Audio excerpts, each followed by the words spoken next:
Start, it is stated in paragraph 9 of the affidavit in reply that the activities of raising plantation in forest areas were undertaken with a view to improve the forests and to cover degraded areas. Such activity in the non-forest areas was originally understood as a social forestry. The department distributed seedlings to public at large to grow the trees.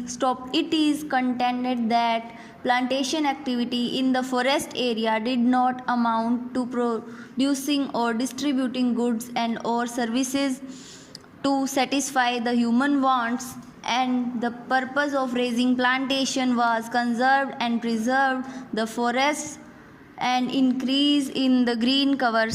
Even the activity of raising plantation outside the forest was undertaken with the objectives of increasing green cover outside the forest areas and to restore ecological health of the marginal and degraded land outside the forest area. Both these functions could not be separated from the overall dominant nature of the work that the state was required to carry out for the fulfillment of its constitutional imperatives. Change as regards the activity of raising a nursery, it is stated that it was not an independent activity and was linked with the activity of raising plantation. It is stated that more often than not, the nurseries are temporarily established for a few months in the proximity of the plantation site. It is stated that it would be wrong to assume that nurseries are permanent establishments where the process of plant production is carried out. It is admitted that some nurseries had a permanent nature having regard to the different needs that they cater. Example, neem plantation, where the seeds do not remain viable for long periods.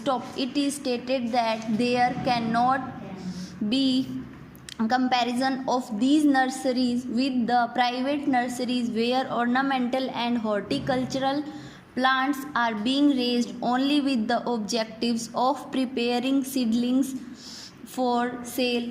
Such private nurseries carry out an activity analogues to trade as originally understood.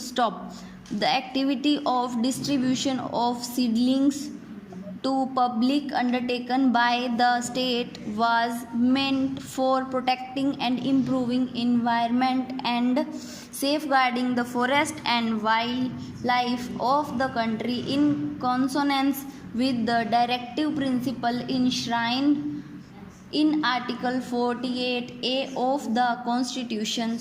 It is stated that the seedlings were distributed at a subsidized rate and a token price was charged for the seedlings just to ensure the commitment of the person who took the seedlings for their proper use. It is denied that department derived income from the sale of honey or the other forest products.